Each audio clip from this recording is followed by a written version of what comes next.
Hi everyone, welcome back to Brookdale Farm. Well, over the years I've had a few questions about why I have an air seeder, and people have very accurately made the comments that the Chamberlain Countryman 6 will pull a much wider sort of standard seeder combine than the air seeder that I'm pulling. And those people are absolutely right. I could pull a much wider seeder with this tractor than what I'm pulling with the air seeder here. The air seeder is not a particularly practical piece of machinery for a small farm.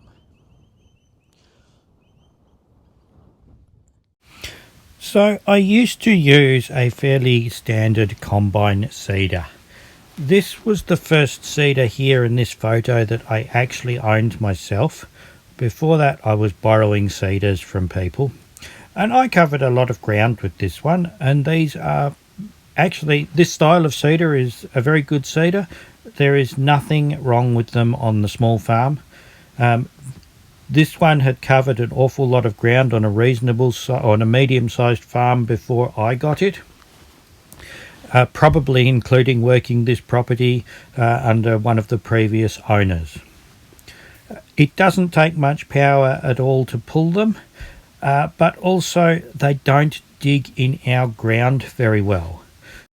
One of the disadvantages about seeders like this is that the tines have a fairly low breakout on them. I think it's only about 50 pounds or so, which means they do not dig in our soil at all. We always had to plough before seeding. We would normally wait for the opening rains in April or early May, plough or scarify, wait for a germination, spray out the weeds and then seed into the soil. And this was a good way to get a second weed kill, but as the seasons got later and later and the opening rain started turning into much lighter rain, some years we just did not have the soil moisture to allow this system to work as well as it once had.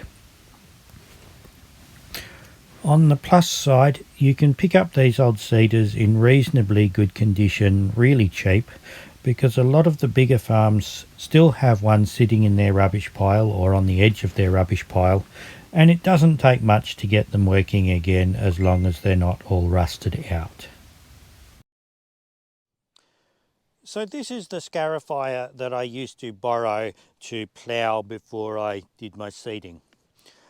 These are a 25 tine Chamberlain Scarifier, and they're pretty much indestructible, which is great. One of the problems with borrowing machinery is that often there's a fair bit of maintenance you've got to do to the machine before you use it, depending on how the owner looks after it.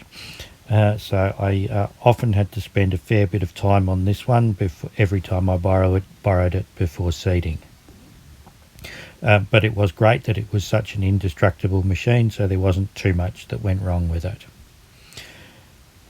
Incidentally, this is the same width as the air seeder that I'm currently using, which means that I can now cover the ground in one operation in the same time that it took me just to plough the paddock previously.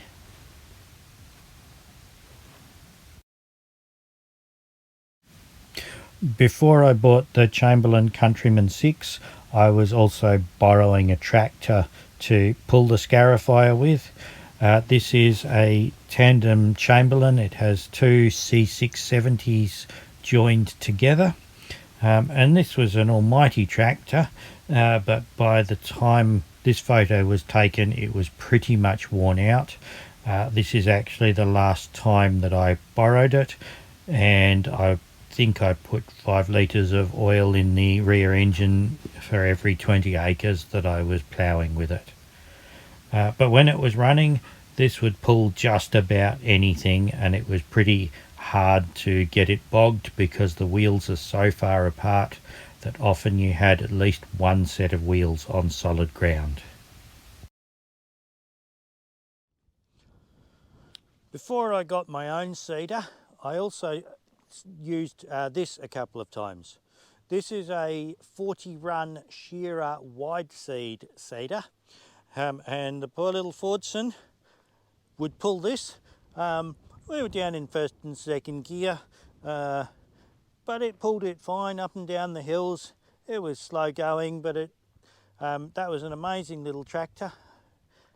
But the problem we had with this was I could never get it to meter evenly across the boxes. So you'd get some tubes that were putting out a lot of seed, and some that were putting out a lot of fertiliser, and some that were putting out almost nothing. And I'd never sorted out how to get it to seed evenly all the way across, and it gave a pretty patchy crop. It needs everything underneath it, under the boxes, rebuilt with new rollers and stuff like that. And I started looking at getting all of the bits for it, but once again, it wasn't mine, it was only borrowed, so I just got my own Cedar instead. So I had been looking around for a Cedar like this one. This has the frame much higher up to give you more trash clearance underneath. But most importantly, the tines down here have a much higher breakout on them, so that we can use this in ground that we haven't ploughed yet. You can see the big heavy spring on there. There's a much heavier frame that they're bolted to. It's also got bigger seed boxes, which means you don't need to fill up as often. And these are fantastic cedars, this style of cedar.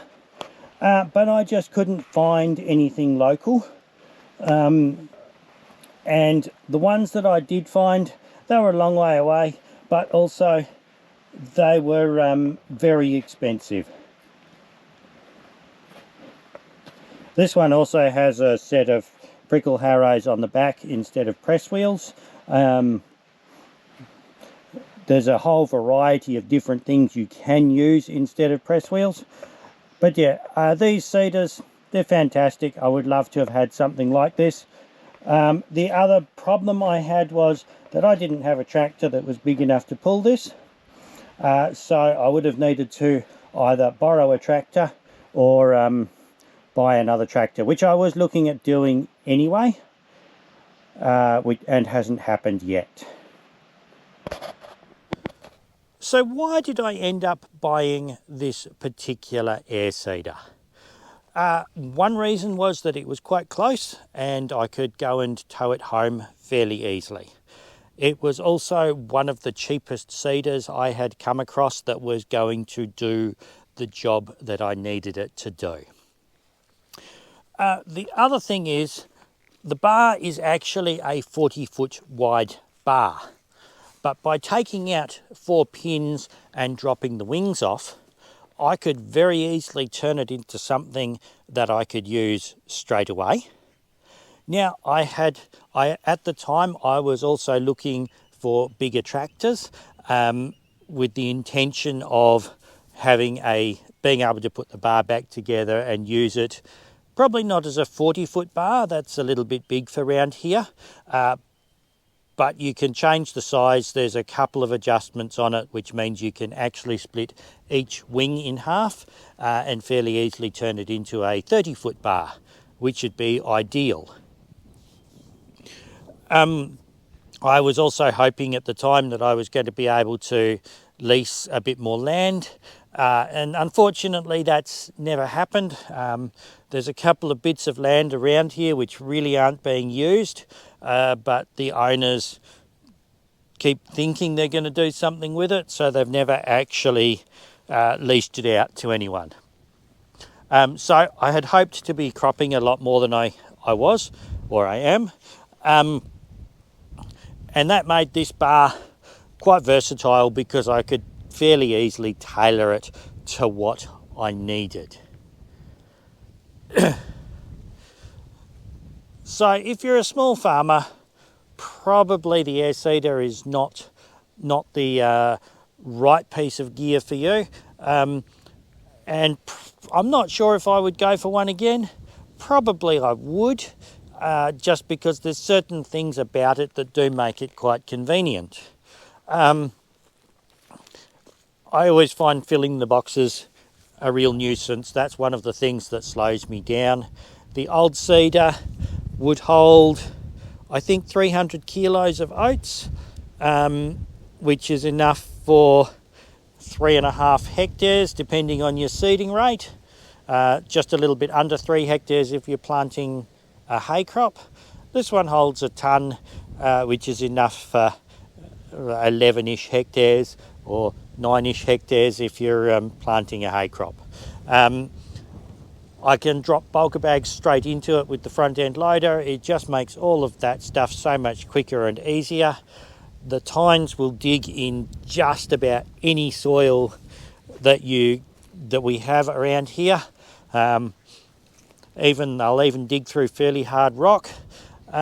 So it has worked well for me over the years, and I expect to get a good few more years out of it.